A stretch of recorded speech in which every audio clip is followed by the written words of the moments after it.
Kita akan baca satu hikmah dari Hikam Ibnu Athaillah.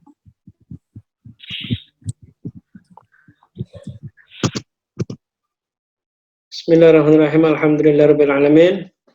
Shalatu wassalamu ala asrofil mursalin sayyidina maulana Muhammadin wa alihi washabihi ajma'in, amma ba'd. Qala subhanaka la ilma lana illa ma 'allamtana innaka antal alimul hakim. Qala rabbi shrah li sadri wa yassir amri wahlul 'uqdatam min lisani yafqahu qawli.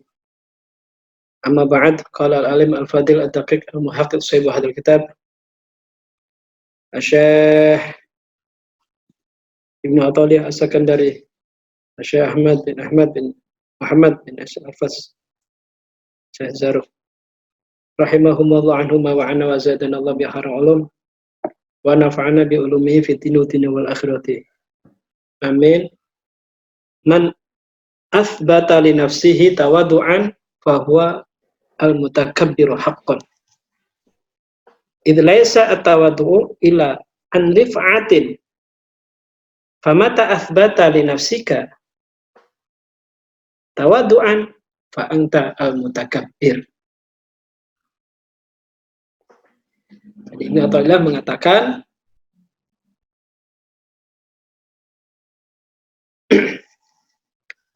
man athbata li nafsihi tawaddu'an.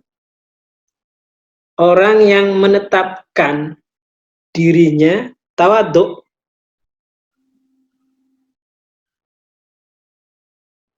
fahuwal mutakabbir haqqan, maka ia itu termasuk benar-benar takabur. Kenapa? Id laisa at-tawaddu'u ila an rif'atin. Karena tidak ada ketawaduan itu kecuali ila an rif'atin, kecuali keluhuran. Jadi famata athbata li nafsika rif'atan fa antal mutakabbir haqqan.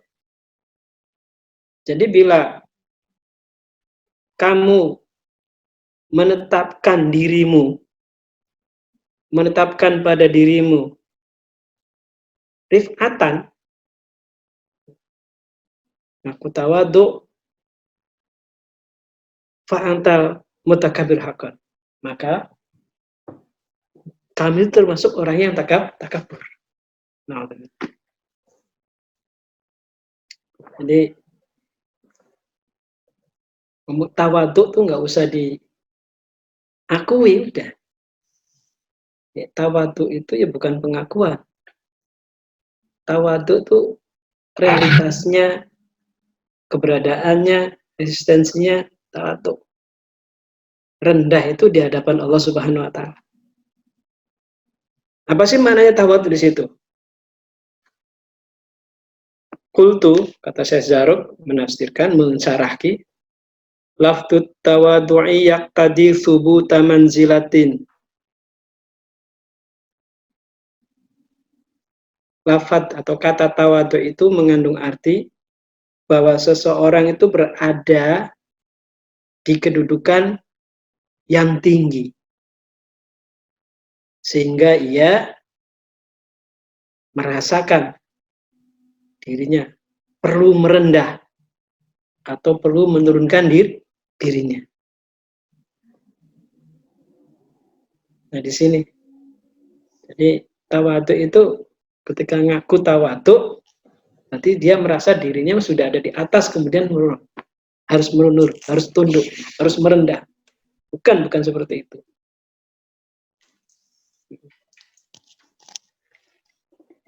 Lafdut tawadhu yaqtadi thubuta manzilatin saudara atanazul anha. Nah, wa haqiqatuhu tak badalik. Nah, sementara keadaan hakikat dan kenyataan tawadhu itu bukan seperti itu. Kenapa?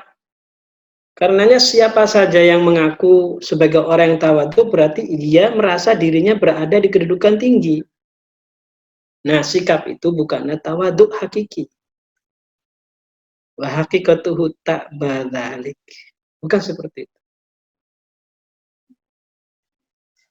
Faman athbata li nafsi tawadu'an ala ma yaqtadihi alabdu faqad athbata li nafsihi rifatan.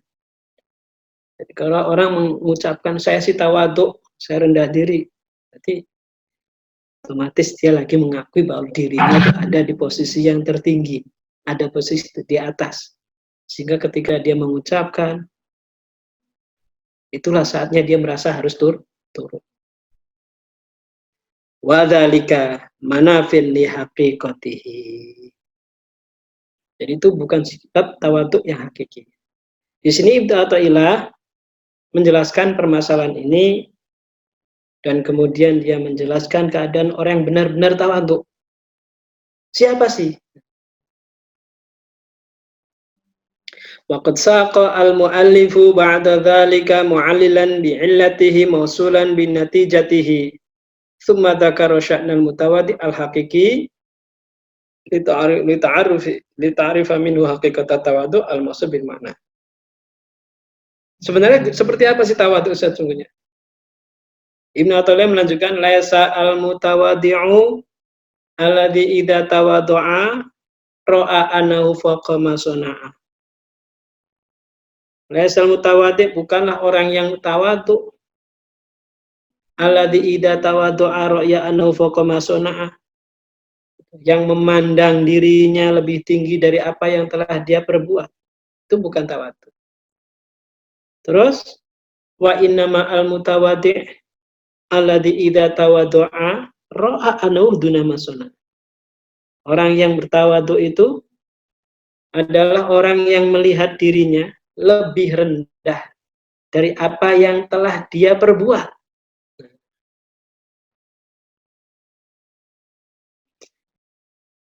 Jadi di sini kita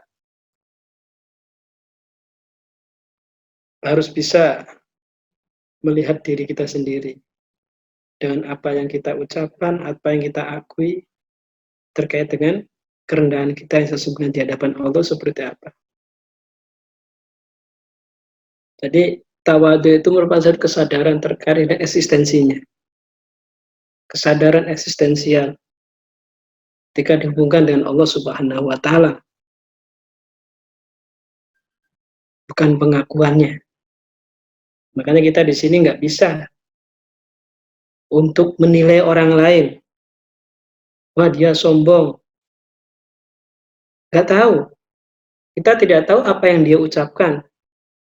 Hakikat daripada di balik ucapannya itu nggak tahu. Dia itu sombong. Jangan-jangan penilaian kita ini termasuk sudah sombong. Karena di situ tadi tawadhu itu hakikatnya tawadhu itu orang yang melihat dirinya lebih rendah dari apa yang telah dia perbuat. Di sini.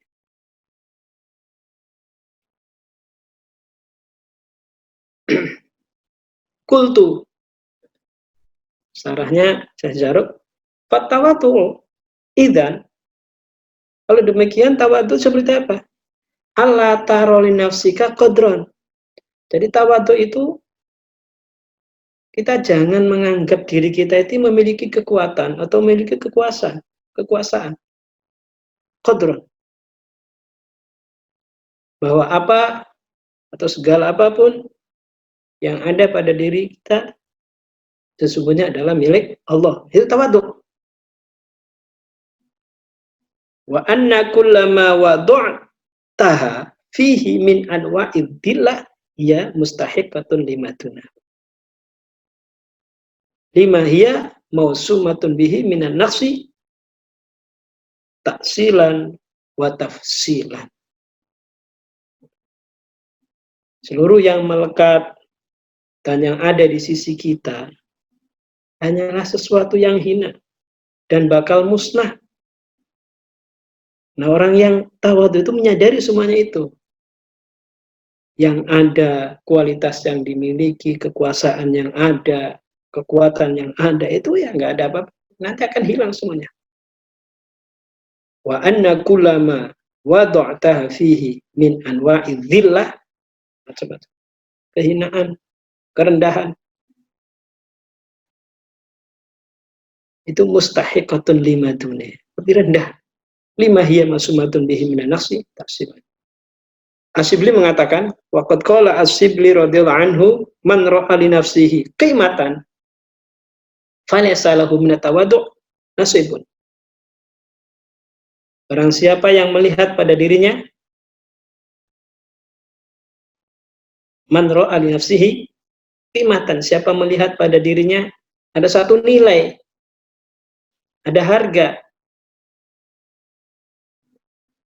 falaysa lahu min tawaddu' nasibun, maka baginya orang yang demikian itu bukanlah orang yang tawadhu.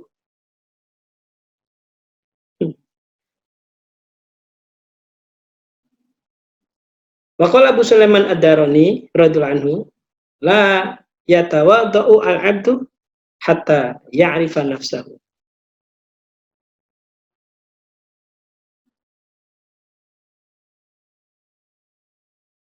Kata Abu Sulaiman,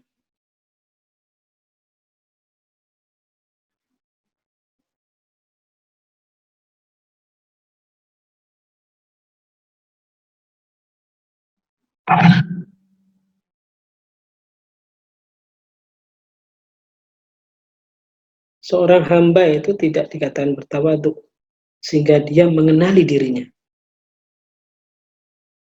Jadi kualitas tawadhu itu orang benar-benar kenal diri, siapa dirinya sebenarnya. Tentunya akan dilihat, dibandingkan, dihubungkannya dengan Allah Subhanahu wa Ta'ala. Dia kenal dirinya, dari dirinya itu tidak ada, dirinya sebenarnya siapa, nggak ada siapa-siapa, bukan siapa-siapa, bukan apa-apa, sehingga tahu nisbat dirinya ketika dihubungkan kepada Allah Subhanahu wa Ta'ala. Itu orang yang tawadhu.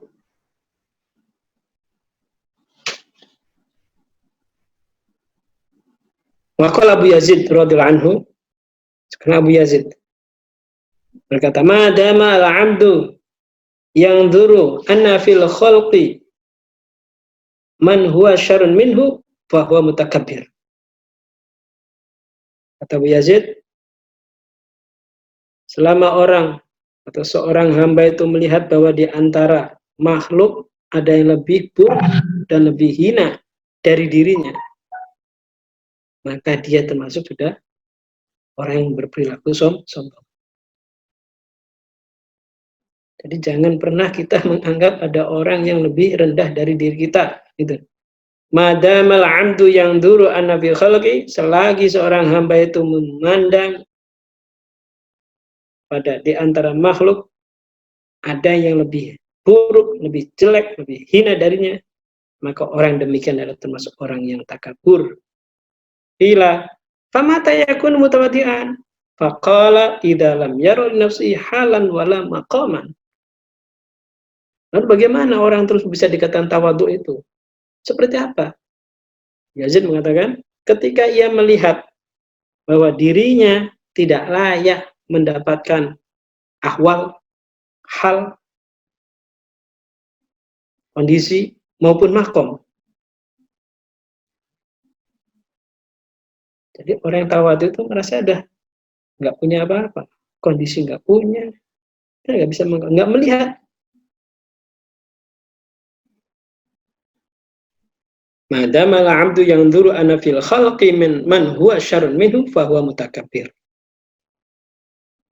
Nah, ini untuk mengingatkan kita supaya terus bisa menyaksikan bahwa yang hadir adalah semuanya keagungan Allah Subhanahu wa Ta'ala. Yang punya kesombongan, punya kebesaran hanya Allah Subhanahu wa Ta'ala. Kita sebagai hamba, hamba sadar. Namanya hamba itu ya benar-benar sadar akan kenatingannya, ketiadaannya. Kalau masih belum sampai kepada memiliki kesadaran akan nothing, dia belum jadi hamba itu. Faidan, jadi kalau demikian, at-tawadhu'u min haitsu lafzi mawdu'un li syu'urin nafsi bid'atiha min ghairi zaidin ala dzalika. Jadi yang namanya Tawadhu, lafadz tawadhu, ungkapan istilah tawadhu itu berkaitan dengan perasaan jiwa dan sifat-sifatnya jiwa. Nggak lebih dari itu. Lalu di sini ada dua sebab. Tumalahu sababani. Ada dua sebab yang menjadikan seorang hamba itu memiliki ketawaduan. Pertama, nadrul abdi li awsafi nafsihi wa nafsiha. Ada dua sebab. Yang pertama, seorang hamba melihat kekurangan sifat-sifat dirinya. Nadrul abdi kepada sifat-sifat dirinya. Kurang. Oh, namanya hamba itu masih memiliki kekurangan. Pasti kekurangan di situ. Hamba melihat kekurangan sifat-sifat diri dan melihat kesempurnaan sifat-sifat Tuhan. Kalau sadar kalau dirinya kurang, dirinya sempurna, yang sempurna hanya Allah. Ini kunci sebab-sebab mendatangkan ketawaduan. Nadrul abdi li awsafi nafsihi wa naqsiha wa nadrul li awsafi rabbihi wa kamaliha. Kemudian wa nasyi'u anil akhir atamu minal awal. Walidzalika rajahahu al-mu'allif faqala at-tawadu al-haqiqi ma kana nasyi'an an syuhudi 'azamati wa tajalli sifati. Yang kedua, itu menyempurnakan yang menjadi bagian daripada yang pertama. Supaya seseorang bisa merasakan atau mendapatkan bisa jadi tawadhu. Yaitu apa? At-tawadu'u al-haqiqiyu ma kana nasyi'an an syuhudi 'azamatihi wa tajalli sifati. Tawaduk yang sebenarnya adalah tawaduk yang muncul dari penyaksian terhadap keagungan Allah dan ketersingkapan sifat-sifatnya Allah. Nah, jadi orang yang tawaduk itu orang yang mampu dalam dirinya menyaksikan keagungannya Allah dan mampu menyingkap sifat-sifatnya Allah. Nah, ini penerapannya, apa yang kita lihat, apa yang kita rasakan, kita saksikan dalam kehidupan di sini, itu ada semuanya adalah manifestasi daripada kesempurnaan Allah. Kalau kita mampu seperti itu, akan semakin tawadhu. Artinya apa? Kita banyak sekali ketidaktahuan kita banyak sekali kekurangan kita, ketika kita sudah menyaksikan bahwa yang ada sekeliling kita, yang kita lihat, yang kita dengar, yang kita dapati, di situ adalah kita bisa menemukan di situ ada kesempurnaan Allah, di situ ada keagungan Allah. Ini hamba-hamba yang tawadhu. Coba bagaimana kontemplasi kita saat ini, saat-saat ini, dengan apa yang kita saksikan di fenomena sekarang, ketika kita hubungan dengan kesempurnaan kesukaan sifat-sifat Allah. Apa itu corona, ya kan? Kita akan bagaimana menerapkan tawadhu di sini. Disaksikan. Di situ apa yang kita saksikan? Sifat kesempurnaan Allah apa? Keagungan Allah apa yang kita saksikan? Jadi orang semakin arif, insya Allah nggak akan banyak komentar yang nggak jelas. Justru akan menggiring pada dirinya senantiasa mengakui keagungan Allah dan menyaksikan kesempurnaan sifat-sifatnya Allah. Nah, coba silakan diterapkan. Bukan dikomentari. Corona bukan ditakuti. Jadikan satu kontemplasi.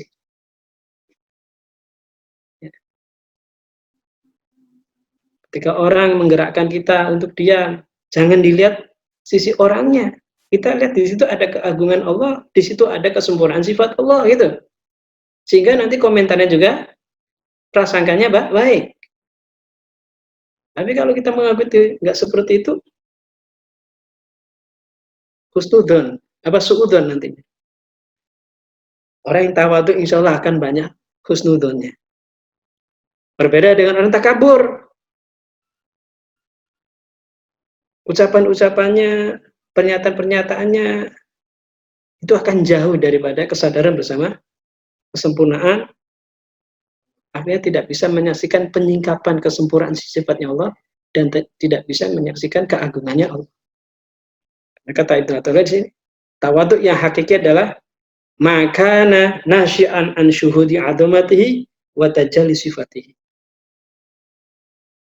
Orang yang tawadhu sesungguhnya adalah orang yang mampu menyaksikan keagungan Allah dan mampu dalam dirinya menyingkap akan kesempurnaan sifat-sifatnya Allah. Qultu wa dzalika bi ayyara kamalal haq. Nah, gambarannya nih. Gambarannya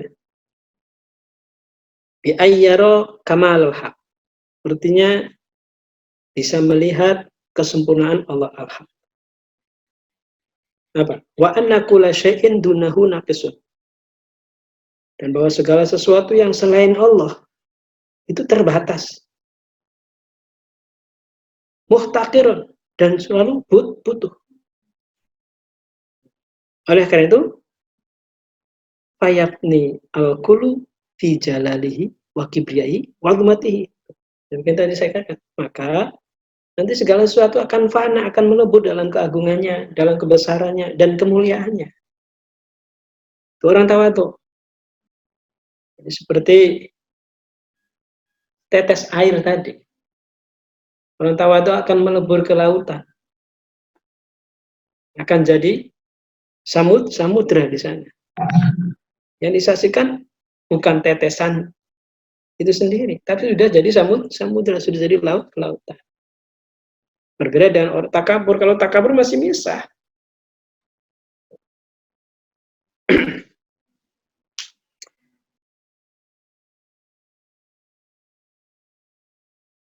Nah, kita berlatih sekarang kontemplasinya, lihat kita bagaimana melihat kesempurnaan Allah, menyaksikan,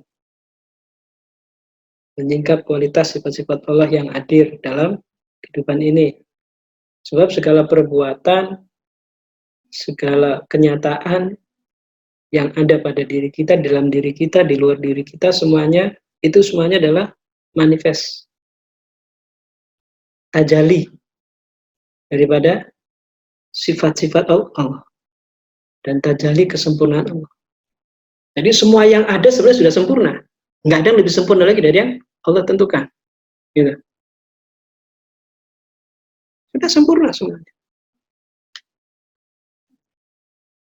Makanya kita untuk menyaksikan kesempurnaan itu sendiri. Oke. Jadi ternyata untuk mensikapi kehidupan, biar kita senantiasa tenang, dan bisa berserah pasrah kepada Allah dengan pasrah yang sesungguhnya, bersesungguhnya harus tawadhu. Kalau masih takabur, nggak bisa.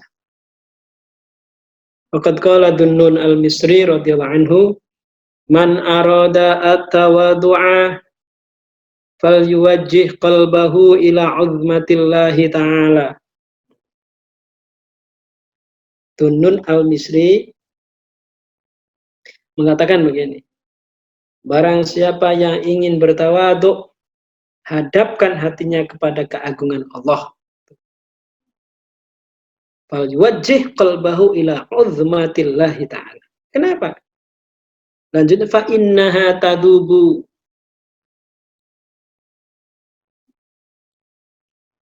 wa tasghuru wa tusaghiru. Karena ketika sudah masuk melaksanakan menghadapkan hati kepada keagungan Allah, tadubu, dia akan meleleh. Artinya nafsu ini, ego itu akan meleleh. Batas guru dan merasa kecil.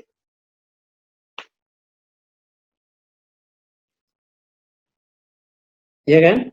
Coba aja. Kita kalau misalkan kita sudah kepada pimpinan kita itu menyaksikannya Bukan keagungan, kebesaran pimpinan kita. Kita sendiri hadapan beliau jangan merasa rendah, udah, nggak ada apa-apanya. Misalkan Pak Muslim kan bos kita. Kalau kita sudah nyanggap Pak Muslim sebagai bos kita, tentunya kayaknya dalam imajinasi kita kualitasnya bos kita yang disaksikan, wah, otoritasnya yang begitu agung gitu kan. Disitulah saat itu kita merasa kecil. Nah, di sini kalau pengen tawadhu, hadapkan hatinya kepada keagungan Allah. Saya nanti ego akan meleleh, ego akan menjadi merasa kecil. Kemudian kata Tuna al-Ismail, wa man nadra ila sultanillahi ta'ala dhahaba sultanu nafsihi. Dan siapa yang melihat kepada kekuasaannya Allah, maka kekuasaannya, kekuasaan dirinya itu akan lenyap. Lenyap. Dhahaba sultanu nafsi. Kenapa? Li'annan nufusa kullaha haqiratun inda haibatihi. Karena seluruh nafsu, seluruh ego itu lemah. Yang senantiasa butuh kepada keagungan dan kekuasaannya Allah. Tuh, butuh sekali. Jadi jangan sampai kita berangan-angan kalau nafsu itu bisa eksis sendiri. Nafsu itu butuh. Wa min asyrafit tawadu alla yanzura ila nafsihi dunallahi ta'ala.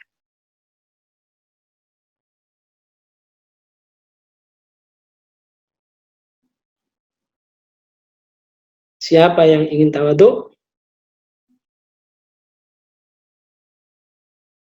jangan melihat atau tidak boleh melihat dirinya sendiri dan melupakan Allah.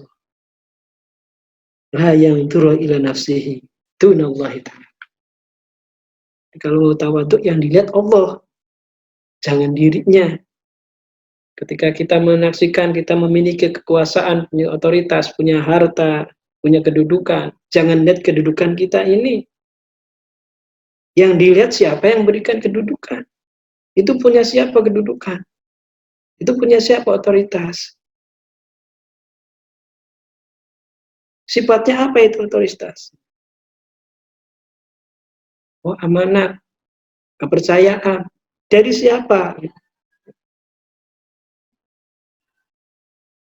Kembalikan semuanya. Yang punya Allah, yang mengamanatkan Allah, yang menggerakkan Allah.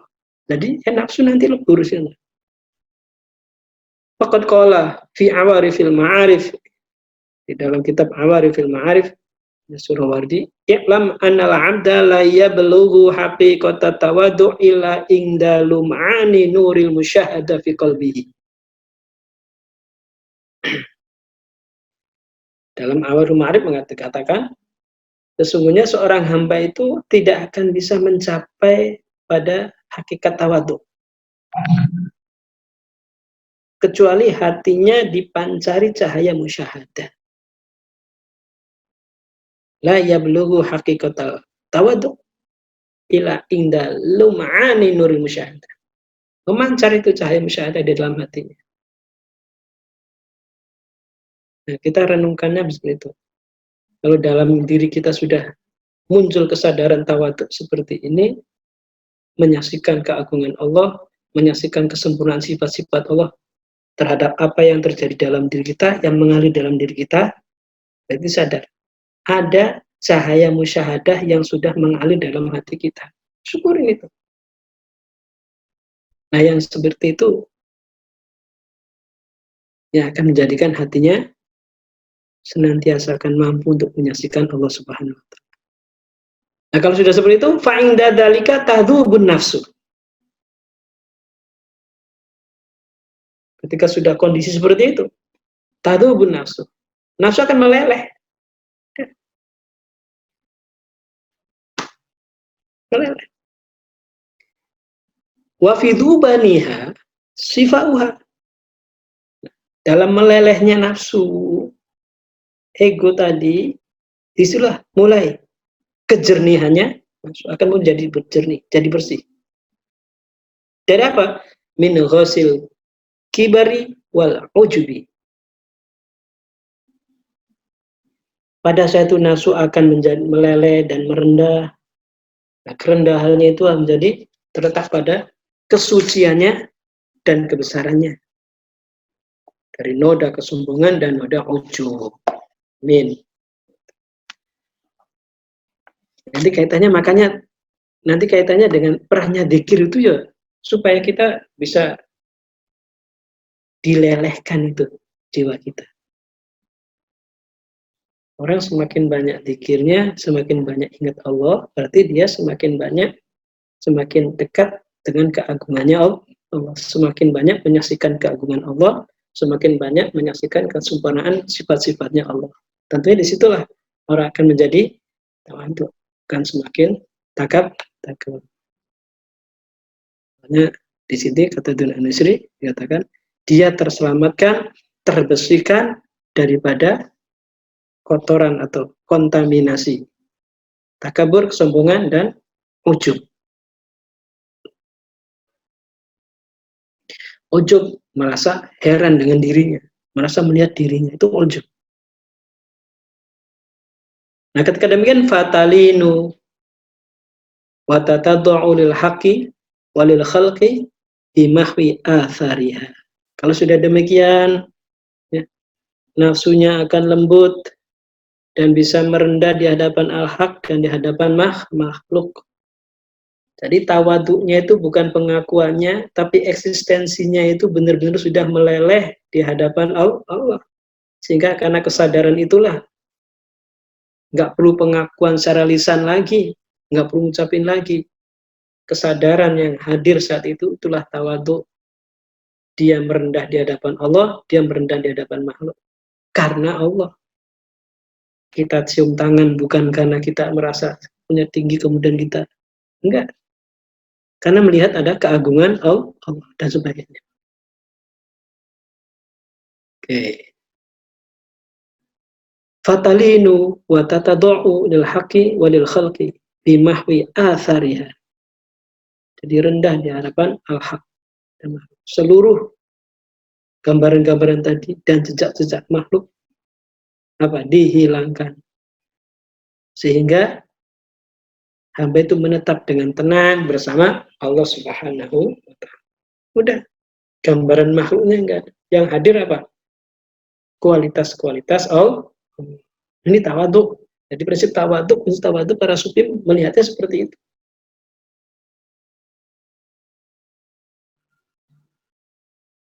Di kualitas jiwa, kualitas hati. Fanathu terakhir, fanathu salasatun. Karena saya Jaruk, manusia itu ada 3.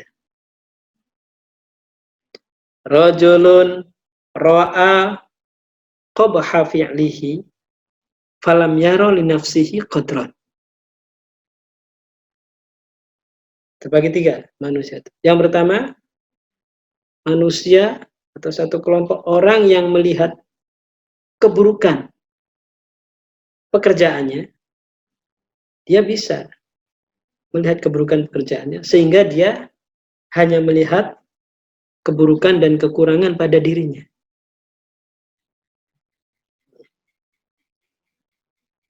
Rajulun ra'aqaba fi'lihi, melihat wah jelek banget perbuatannya, masih melihat. Falam yarul nafsihi qadra. Tapi dia tidak bisa melihat kekuatan dia hanya melihat keburukan kerjaannya aja.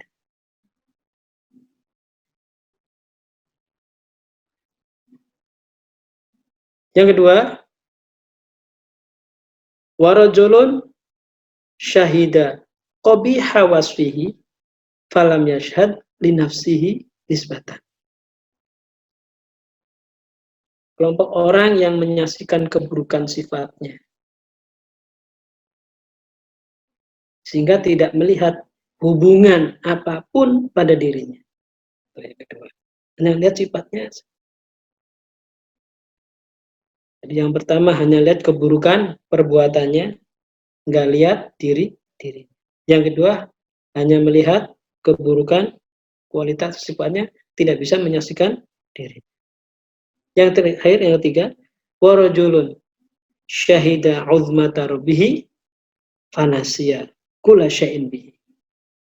Yang ketiga, kelompok orang yang mampu melihat keagungan Allah, keagungan Rabb-nya, sehingga ia melupakan apapun selain Allah. Nah, kita ada di mana nih?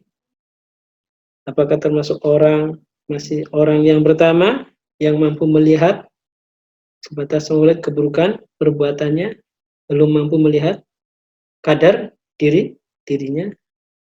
Atau yang kedua, kelompok orang yang mampu menyaksikan keburukan kualitas sifatnya, tapi belum bisa menyaksikan hubungan dirinya. Nah, yang ketiga, mampu menyaksikan keagungan Allah dan bisa melalaikan seluruh sesuatu karena dengan penyaksian kepada Allah tersebut. Wahada atamul wujuh wahsan. Nah, ini bagian yang ketiga inilah, yang terakhir inilah yang termasuk bagian yang paling sempurna dan paling baik. Sebagaimana dikatakan oleh Ibnu Athaillah, la yukhrijuka 'anil wasfi ila syuhudul wasfi.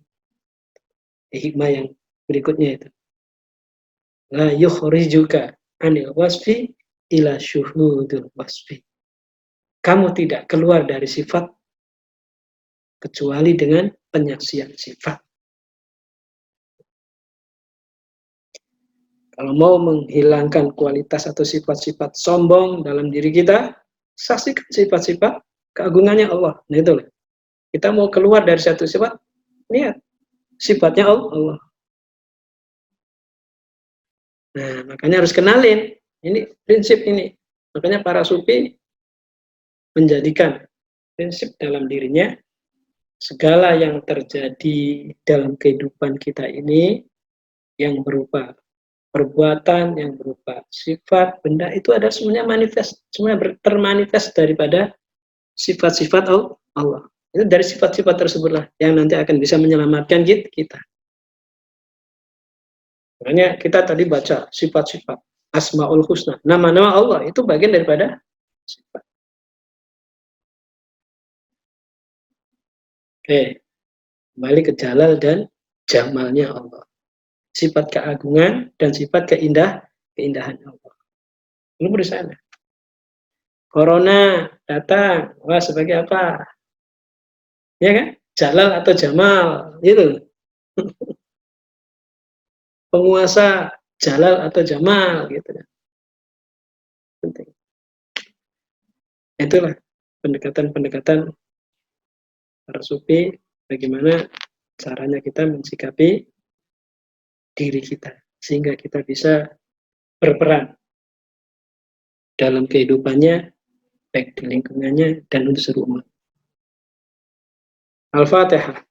A'udzubillahi minasyaitonir rajim. Alhamdulillahirabbil alamin arrahmanir rahim. Iyyaka na'budu wa iyyaka nasta'in ihdinas siratal mustaqim. Shiratal ladzina an'amta 'alaihim ghairil maghdubi 'alaihim. Jadi hari ini tadi kita bahas tentang tawadhu. Tawadhu itu bukan pengakuan, tapi tawadhu adalah bukan kualitas. Apa sih kualitas itu? Kualitas itu terjadi mengalir karena adanya perbuatan. Kesadar. Oke. Ada yang ditanyakan?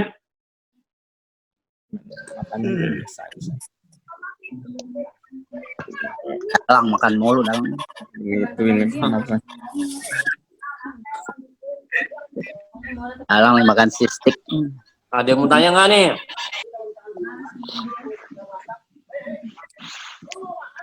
Mana nih, udah paham belum Jamal sama Jalal nih? Kalau Baba tuh, Jamal Baba.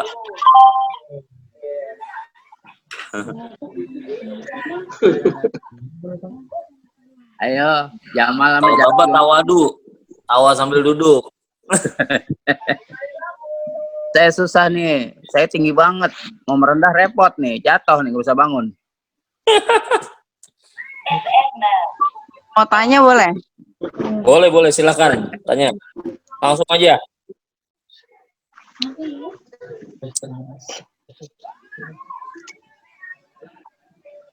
Apa Molita apa? Mana yang mau tanya tadi? Molita.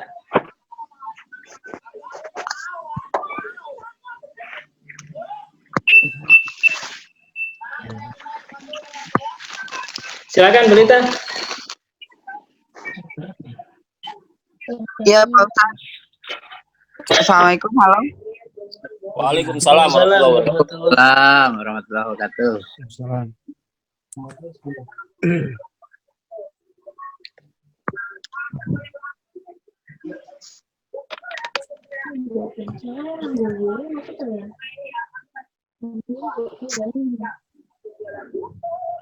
Suaranya nyalain Bu Lita.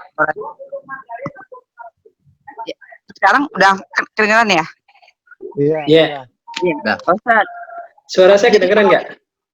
kedengeran Pak Ustadz. Iya. Nah, misalnya gini, ada orang perangai sangat buruk. Nah, kemudian bagaimana kita menyikapi itu sebagai jalal atau jamalnya dari Allah, Pak Ustadz?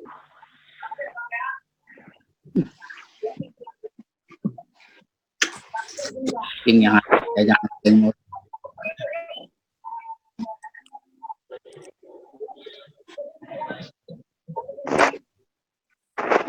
Contohnya Molita.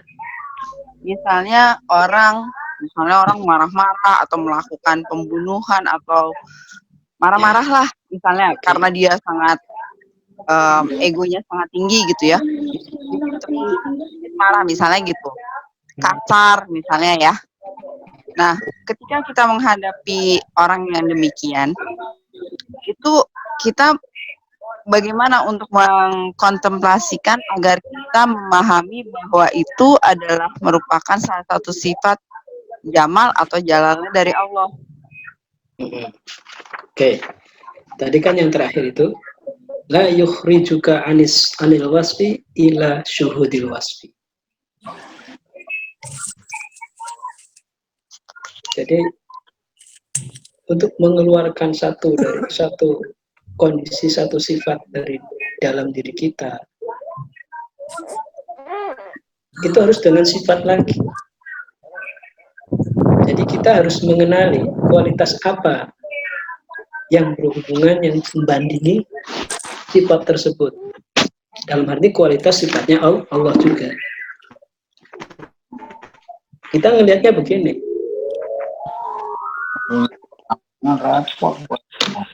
Ketika menyadari bahwa apa yang terjadi semua itu ada kualitas-kualitas Allah, ada afalnya Allah. Ini semuanya manifestasi daripada afalnya dan kualitasnya Allah. Makanya kita harus sadar apa yang keluar amarah dari orang yang ada di sekeliling kita itu adalah termasuk bagian atau termasuk dari manifestasi daripada sifat Allah. Nah, tentunya kita harus bisa mengimbangi dengan sifatnya Allah pula. Yang keluar dari diri kita, bagaimana bisa menjelmakan itu adalah kualitas Allah, bukan sifatnya kita sendiri sebagai manusia, karena kita nggak punya kualitas, kita nggak punya akal, kita nggak punya diri. Cara seperti itu. Jadi nantinya yang akan terjadi antara satu sifat dengan sifatnya adalah sifat-sifatnya Allah semata gitu. Orang marah, benar-benar marahnya karena Allah, itu sebagai penerimaan kualitas sifatnya Allah. Nah, kita juga mengindahkan, mengarahkan, menggunakan jangan dengan semata dengan nafsu kita atau ego kita, tapi leburkan dengan sifatnya Allah. Jadi keluar dari satu sifat harus dengan sifat lagi untuk menyelesaikan kualitas kondisinya kembali dengan kualitas Allah lagi. Itu seperti itu kita. Jadi kontemplasinya begitu. Gimana? Oke?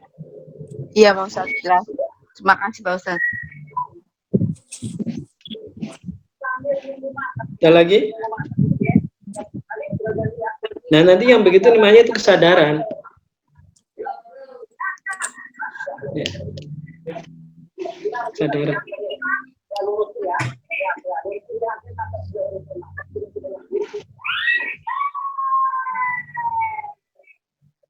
Yang muncul namanya nih, siapa nih? Pak Lumi nih.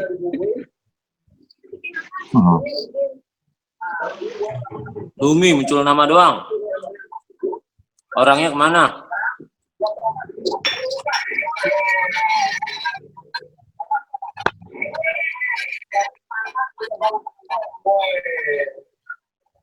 Berarti Yai, dengan kata lain orang tidak mungkin bisa tawaduk tanpa ada kualitas Allah dalam dirinya ya. Ya. Itu baunya ini di sini adanya. Pak Kiai, boleh nanya nggak? Boleh. Dari tadi, boleh saya. Udah dibuka sama Pak Musin. Kalau didengarkan dari tadi itu tawadu berkaitan dengan syuhud ya Kiai ya. Iya.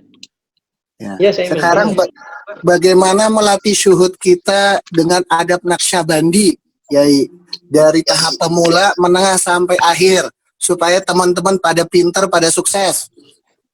Ya. Melatih dan menajamkan prinsip fana dalam Naqsyabandi. Itu caranya. Ketika fana fillah, fana fi syekh adalah fana fillah. Fana fi syekh, melebur pada syekh. Kita melebur dengan kualitas-kualitas syekh.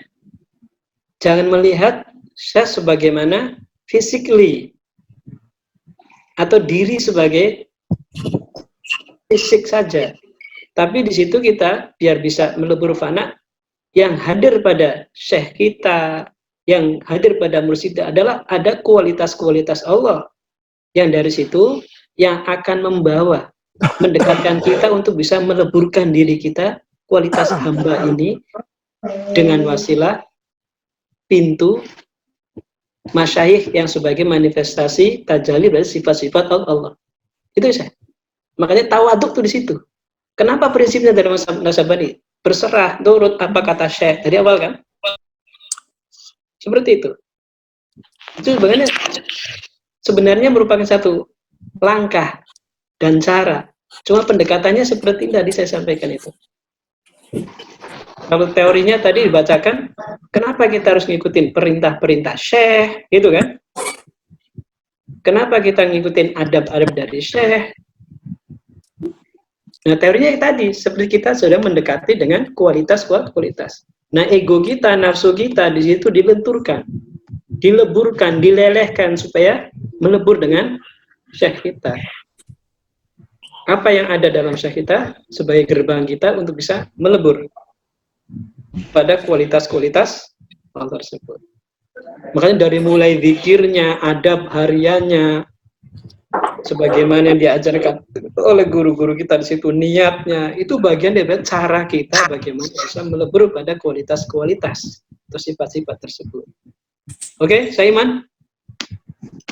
Terima kasih Kiai. Makanya penekanannya kita tekankan adab. Adab itu bagian dari pendekatan seperti itu. Boleh nanya satu lagi, Yai? Monggo. Yai,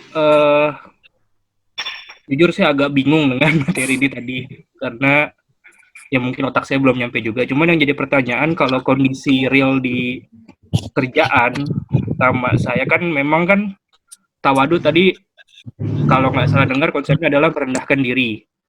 Tapi di dunia saya, di dunia marketing untuk jualan segala macam, justru kita mayoritas sombong itu penting menurut saya, Yai. Bagaimana sombong itu bisa, ya kadang kan kita juga harus sombong dengan produk kita juga sedikit-sedikit mulai kayak semacam produk orang lain juga kita turunkan gitu kan. Nah, kalau di dalam dunia marketing sendiri, gimana cara konsep tawadu yang tadi Yai, karena ini agak bertolak belakang dengan kondisi real di lapangan gitu, Yai. Oke. Sebenarnya nggak bertolak belakang. Yang bikin bertolak belakang kita masih bersama ego kita. Masih bersama diri ini sendiri. Tapi kalau sudah melebur kepada kualitas-kualitas Allah, sikap kita yang hadir sadar bahwa ini adalah kualitas yang mengalir, kesadarannya dengan kesadaran kualitas Allah. Dan yang ada di depan kita, yang kita hadapi juga ada sifat-sifat kualitas Allah. Jadi nanti di situ yang berperan adalah antara sifat-sifat Allah itu sendiri.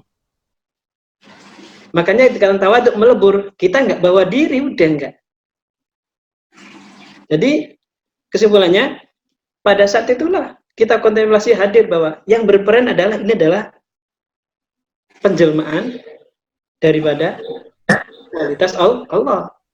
Jadi nanti entah terjadi dalam bentuk marketing atau apa ya sedang berperan apa itu? Berperan adalah antara sifat Allah dengan sifat Allah yang mengalir dalam seluruh aspek kehidupan. Nggak ada sifat kita manusia, yang ada sifatnya Allah. Itu makanya tadi dikatakan terakhir, jangan mengeluarkan ya diri kamu dari sifat kecuali dengan sifat. La yukhrijuka anil wasfi ila syuhudil wasfi. Ketika kita berprinsip untuk mengalahkan satu, itu bukan sifat kita nggak punya kualitas gitu loh. Tawaduk begitu. Oke. Ketika kita merasa, oh saya punya pengetahuan ini bisa mengalahkan ini adalah kualitas dia gitu. Oke? Iya. Kita punya ilmu marketing, kita punya cara memasarkan, bagaimana cara menunjukkan, ya kan? Itu kan jalalnya Allah. Tutup dong, tutup. Ya? Jadi jalal itu isinya apa jalal? Mengalahkan, menundukkan, itu jalal. Oke ya? Ya, jadi kita mah nggak ada, Pak. Jadi kita mah nggak ada ya. Di mana saja. Jadi Baik. ada pepatah. Sombong di hadapan orang yang sombong itu harus.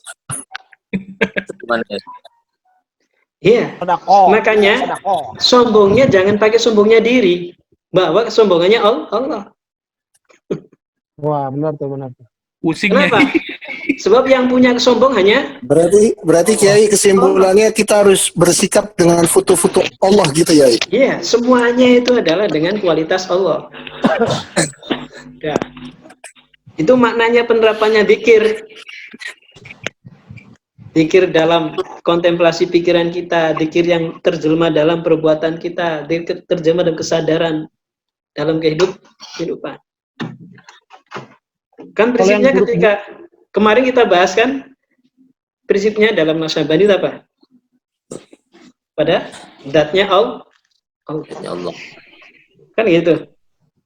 Nah kita nggak bisa mendekati zat-zatnya. Yang hadir itu bisa kita dekatin nama-nama dan sifatnya. Yang kita saksikan adalah perbuatan-perbuatan ini yang ada af'alnya Allah semuanya. Wallahu khalaqakum wa ma ta'malun.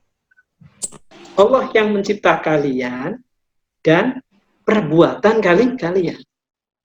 Betul nggak? Dari perbuatan itu ada muncul kualitas namanya sifat. Gitu. Betul nggak? Betul. Kita setiap hari kan setiap ada perbuatan kan? Iya nggak? Ini perbuatan sebenarnya perbuatan siapa sih? Nah itu. Baik dan buruknya ya. Ya, pokoknya perbuatan dulu. Baik buruk nilainya kan? Kualitas. Berarti begini ya, kadang-kadang dalam sebuah pergaulan kita ada berhadapan dengan teman yang menurut pandangan kita itu sombong. Tapi bisa jadi menurut pandangan yang berbicara itu ya, dengan apa sih? Ya dia kesadaran bahwa kesombongan itu bukan kesombongannya dia gitu. Iya. Benar begitu Bang. Jadi makanya kita jangan berhenti hanya memandang atau hanya menilai, enggak. kita sikapin, ya, kita sikapin. Kalau emang saat itu juga harus bisa mengendalikan perbuatan saat itu yang harus kita tundukkan, kita harus punya sifat yang lebih kuat daripada sifat tersebut. Kita interaksi.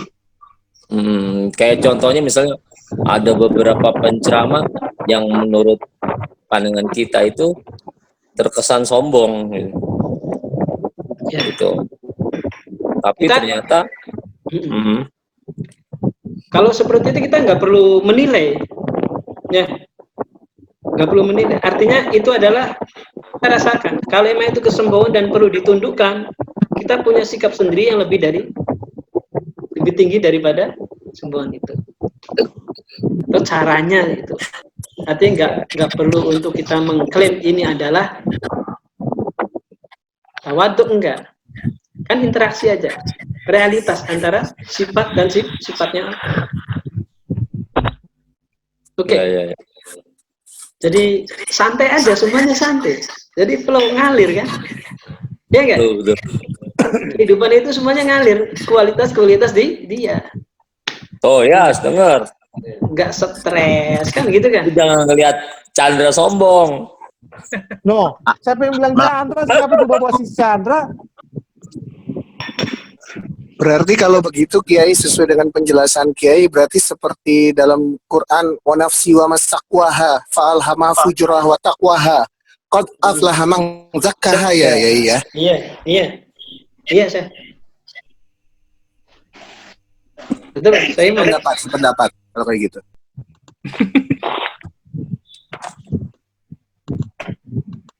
Jadi kembali lagi yang tadi, begini emang ketika kita merasa kok bingung ya, bingung ada di wilayah pikiran.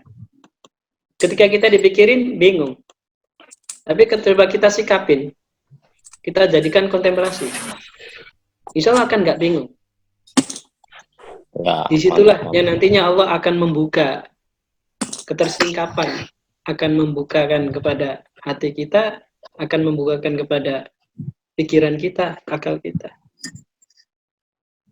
Makanya pendekatan-pendekatan hikam itu isinya adalah pendekatan tasawuf yang menggunakan metodologinya tajalli. Well, what? Semua ini adalah tajallinya dia gitu. Ya, Tajalli itu mulai. ya penjelmaan, pengejawantahan, bukan konsepkan. Parah. Mbak, nanya dong, Mbak. Jangan senyum-senyum doang. Jadi seolah-olah dalam implementasi kita ini seolah-olah kadang jais, kadang fana, berarti Kiai ya. Seolah-olah gitu. Ya kan seolah-olah. Segala sesuatu kan ini kan rasa, ya. Jadi kan seolah-olah jais, seolah-olah fana. Benar kan Kiai ya?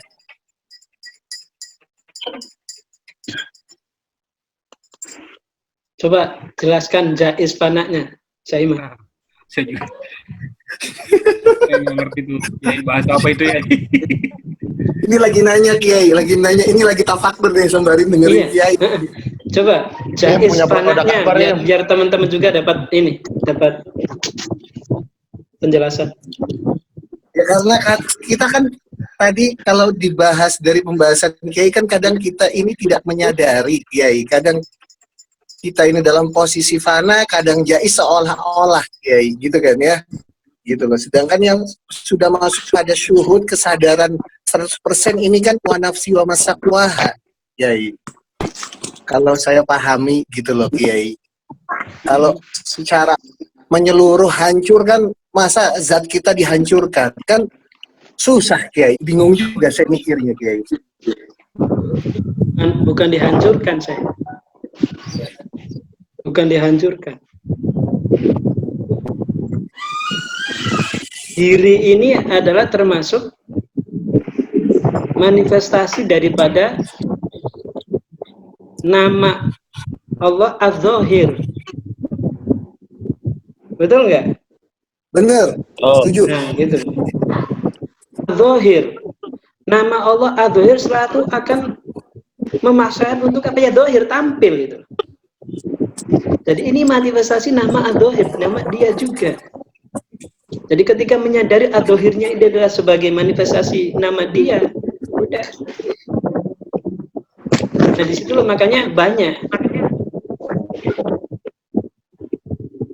pendekatannya, bukan hanya sekedar kita melihat membatasi antara keberadaan kita ini punya eksistensi sendiri, bukan. Makanya ketika membangun kesadaran spiritual bahwa semua ini adalah spiritual, nanti dengan kadar dengan spesifikasi sesuai dengan tingkatan. Ada wilayah dohir, ada wilayah batin. Wilayah dohir, batin sudah dia semuanya. Wal awal, wal akhir. Wal dohir, wal batin. Wa huwa bikulli syai'in alim. Yang dohir dia, yang batin dia, gitu kan? Dan ini wilayah kontemplasinya seperti itu, Saiman. Oh begitu, Kiai. Enggak. Baik, Kiai. Mohon maaf, Kiai, jadi merepotkan, banyak bertanya. Gak apa-apa, ini kan sharing. Saya juga dapat ilmu. Kita yang belajar sama Kiai.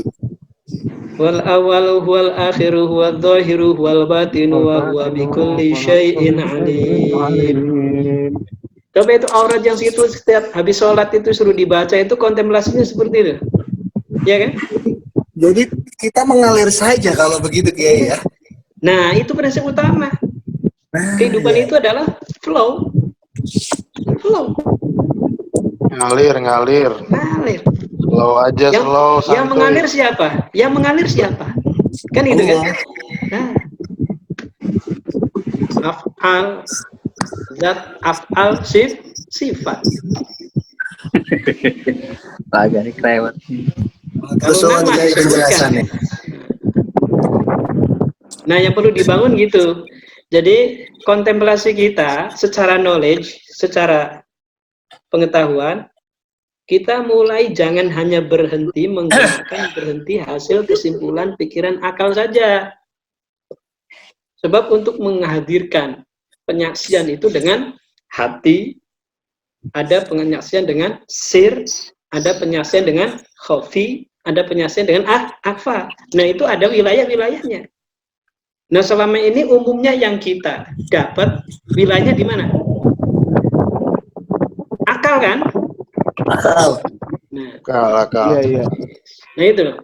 Makanya kenapa pendekatan para sufi itu harus diawali dengan masuk kemudian ke jalan spiritual, tazkiyatun nafs kan? Benar. Hatinya, kemudian sirnya, ruhnya. Oke, saya lanjut. Terima kasih, Kiai. Mungkin digulir dulu pada yang lain. Odit nanya, Dit. Odit, ada Odit ya? Ada, Odit ada ya? Alhamdulillah. Ada. Alhamdulillah sehat, Kiai. Orang Bogor sehat. suaranya. Alhamdulillah sehat ya, Odit. Sehat. Alhamdulillah. Dit, baca selawat dulu, Dit.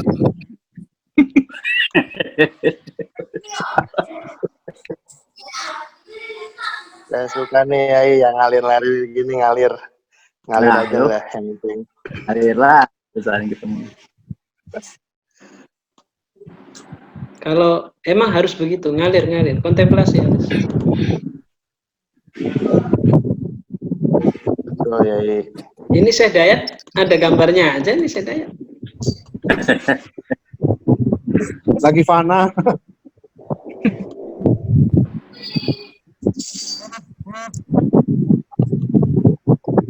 Itu makan mulu si gendut itu.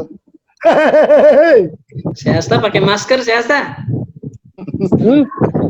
Pakai masker. Nggak ngaruh. Saya udah coba. Masih pakai berangus kayaknya, berangus tuh. Masker bengkoang dia cocoknya. Yai, kalau Ya, kadang saya heran sama diri saya sendiri ya. Kadang-kadang yang buruk-buruk banget tuh suka keluar gitu ya. Maksudnya ucapan atau tindakan-tindakan lah gitu yang karena mikir kok sehari bisa lempeng, sehari kadang-kadang ngaco gitu. Gimana ya? Maksudnya kadang-kadang saya mikir Ngalir apa aja, ini? Salah bergaul loh. Ngalir aja. Kan kayak gitu suka ada gitu ya, orang suka saya ngobrol sama teman saya gitu ya. Bagus gitu omongan apa segala macam ini itu gitu. Nah kadang suka ngerasa oh ini baik ya kan gitu kan, kalau apa yang baik kan keluar dari Allah kan, semuanya datang dari Allah gitu. Tapi dari satu sisi yang lain buruk seburuk-buruk parah banget gitu. Gimana ya itu ya? Kita bingung ngeliatnya gimana teman-teman. Belum mandi di Sungai Musi lo berarti. Terus di Rukyah. Ya kan makan Berendam di pempek. Sungai Musi dulu.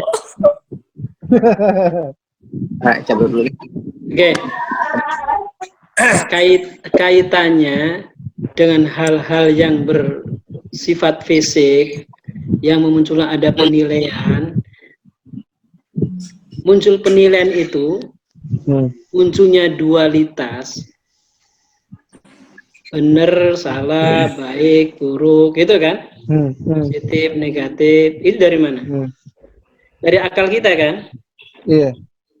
Nah, akal kita itu, apa yang kita dapat dicerap oleh akal kita, kemudian kita simpulkan, muncul penilaian, itu dapatnya dari luar kan? Betul nggak? Dari wilayah eksternal. Ya kan? Iya. Nah, disitulah makanya yang mempengaruhi kita jadi nggak perlu bingung. Ya. Bagaimana interaksinya akal kita ketika mencerap. Kalau mencerapnya dari yang negatif, akan muncul kesimpulan yang negatif. Kan begitu?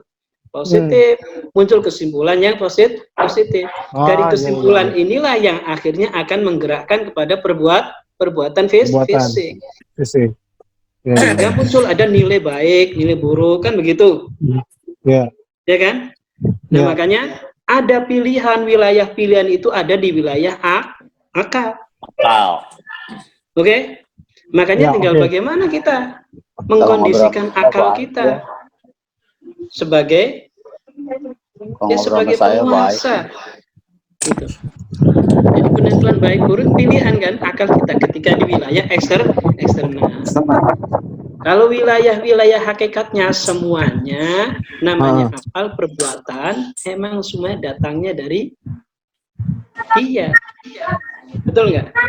Betul. Itu. Makanya ada namanya nih ajaran kita, prinsip keimanan kita. Percaya kepada qada dan qadar. Ya kan? Ada takdir mu'allaq, ada takdir mubrom. Nah ini. Jadi nggak perlu bingung. Ya. Iya. Yang bingung itu kita, akal kita.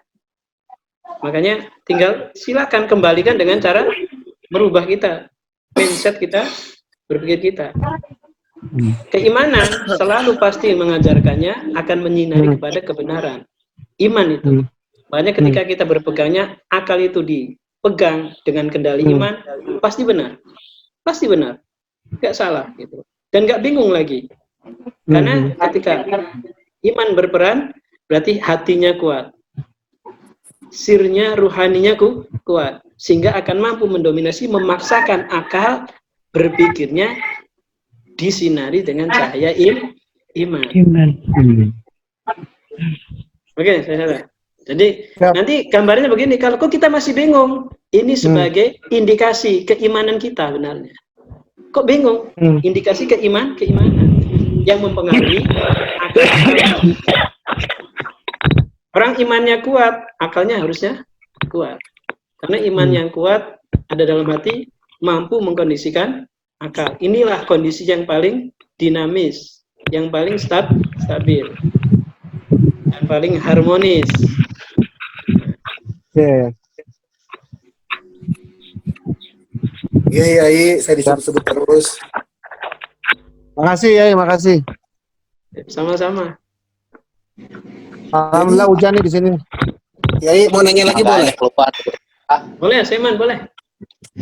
Jadi kalau dilihat dari begitu banyak fenomena, berarti benar-benar kita nih harus seolah-olah mengikuti doa Nabi Yusuf, wa alhiqni bisolihin. Karena kalau saya lihat, saya perhatikan dari penjabaran Yai, mengikuti hadis Nabi ar-rajul ala dini khalili, fal yanzur ahadakum man yukhalil. Bener ya? Iya. Iya. Iya benar.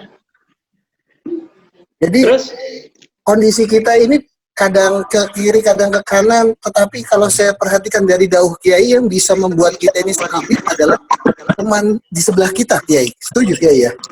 ya. Jadi kesimpulannya benar-benar kita ini harus merekatkan robitoh kita kepada Maulana. Begitu Kiai ya? Iya. Walhik bisolehin. Ya, Jadi, kalau pendapat saya salah mau ditegur Kiai. Iya. Boleh nanya Yai?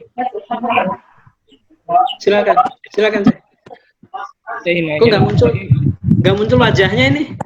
Saya lagi di kamar, istri lagi tidur di belakang Yai. Mulyana suka Gak enak kalau pakai singlet dia. Ketawa aja. Ya lanjut Mulyana. Tadi masalah akal dan iman ya. Maksudnya kan kami bagi terutama saya yang murni awam banget dengan kayak gini, kapan saya bisa tahu bahwa ketika ada seorang, ya simpelnya gini, memberikan ceramah agama, kapan dia memang kita bukan nilai apa ya, kapan saya tahu bahwa sebenarnya nih omongan dia berdasarkan akalnya dia atau dari ilmunya dia, atau memang dia dua-duanya jalan, dari sisi imannya jalan tapi dari sisi akalnya juga jalan gitu. Gimana saya bisa menilai bahwa di level awam saya ini masih dalam tahap penilaian kalau menurut saya, kalau untuk level-level kami gitu. Tapi kalau ya gimana kita bisa memilah sebenarnya nih orang, kita tahu bahwa ini sebenarnya akalnya aja gitu. Tapi sisi kita juga mengira bahwa ternyata ini dari sisi imannya oke, dari sisi akalnya juga oke. Gitu. Oke. Baik. Untuk mensikapi hal-hal seperti itu, yang namanya penceramah, para dai yang menyampaikan kalimat-kalimat sehingga kita mendengar, itu adalah informasi. Itu adalah informasi. Sifatnya yang menginformasikan. Nah, kemudian bagaimana kita mensikapinya? Itu kembali kepada hati kita, kepada diri kita sendiri. Nah, kalau secara umumnya ketika kita menyaksikan ada isi ceramah, ya kita terima aja itu adalah sebagai informasi yang sampai kepada kita. Nah, informasi itu kita jadikan bahwa itu adalah ilmu, itu adalah pengetahuan. Nah, makanya kita diajarkan oleh Rasulullah, kita berdoa, ya Allah, aku berlindung dari ilmu yang tidak bermanfaat. Kan begitu?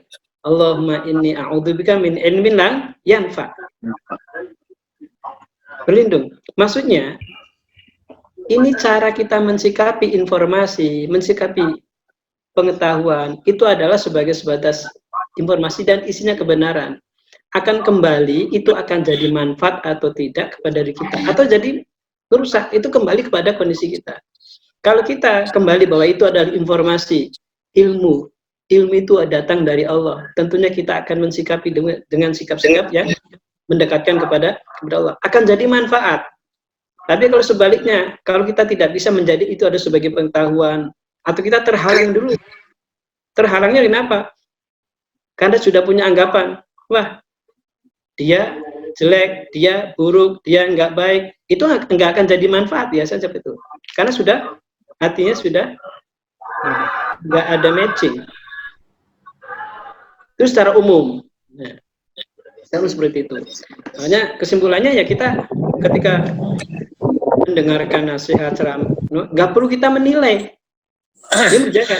Nggak perlu kita harus menilai. Tapi kita bagaimana bisa menerima itu sebagai ilmu yang sakral, yang suci, yang akan bermanfaat kepada kita. Nanti kita akan dapat manfaat. Caranya dengan apa? Kita tanamkan adab-adab secara umum untuk mendapatkan kemanfaatan. Itu saya. Pendekatannya seperti itu. Makanya prinsip dalam belajar, para ulama-ulama salaf mengajarkan seperti itu. Kita duduk di majelis mengharapkan keberkahan, kemanfaatan daripada ilmu, karena di situ ada kita sudah menyiapkan diri untuk bisa menerima, akan masuk ke dalam hati dan bisa dicerna. Tapi kalau misalkan berbeda prinsipnya, biasanya nggak bisa. Makanya kalau prinsip dalam toreko beda lagi. Dengan syekh kita duduk diam, nggak perlu bertanya, ya kan? Di situ nanti yang akan mengolah, yang akan membersihkan di batin kita, sehingga nanti akan terbukalah, tersingkaplah dari peran spiritual tersebut. Kita akan mendapatkan ilmu yang manfaat melalui wasilah guru-guru tersebut yang membawa kita untuk mendapatkan ilmu tersebut. Dengan apa? Pancaran-pancaran atau kekuatan ruhani atau spiritual guru-guru. Oke, sih. Gimana? Ya. Jadi jangan bingung ya. Jangan bingung, jangan sibuk banyak menilai. Orang mau menyampaikan apa, kita anggapannya sebenarnya akan, kalau kita anggapannya, makanya itu manfaat, karena ada kalimat kan, undur makola walatandur mankola, kan gitu. Perhatikan makolahnya, kontennya itu ya. Jadi pengetahuan. Jangan sibuk memperhatikan orang yang menyampaikan konten. Yang menyampaikan. Kalau sibuk ngurusin orang menyampaikan, munculnya ego kita semakin terusik, gitu. Kita makanya nggak akan. Jadi di sini nih bedanya. Ketika datang di majelis, hadir dengan guru, dengan syekh yang dihadiri, disertai ego dengan dia di situ, bisa di situ. Kadang kalau orang datang masih banyak undur, masih nadruman, memperhatikan orang yang bicaranya, berantem terus tuh. Berantem di dalam dirinya, berantem. Makanya bagaimana akan mendapatkan nasihat, bagaimana mendapatkan ilmu. Oke, saya itu saya. Oke. Ya, Kiai. Sudah jam 11:30. Mengapa? Lanjut. Oke, saya Kiai mau istirahat. Saya kembalikan kepada yang punya rumah. Pada Kiai mau bos. istirahat. Bisa aja kamu kesini. Itu mah bisa-bisanya Yasta minta ditemenin itu. Baik, gimana? Kita cukupkan sendiri ya. Ya, Coba, Yai. lanjut lagi. Makasih. Lusa ya, besok Ya. kita nggak ada. Lusa ya, 2 hari sekali aja ya. Ya, Mas Musin, Kalau bisa mungkin nanti ini gimana ada ya? tafsirnya, ada hadis ya. Iya, Ya setuju. boleh. Setuju. Setuju Bisa ya. tetap. Oke. Terima kasih. Udah Makasih, Yai. catat nih. Terima kasih ya. Makasih ya. Terima kasih, Yai. Assalamualaikum warahmatullahi wabarakatuh. Waalaikumsalam. Assalamualaikum semuanya, sehat-sehat. Sehat semua. Gendut. Berkah manfaat. Amin. Om Adit, makasih. Sama-sama semua. Sama-sama semua.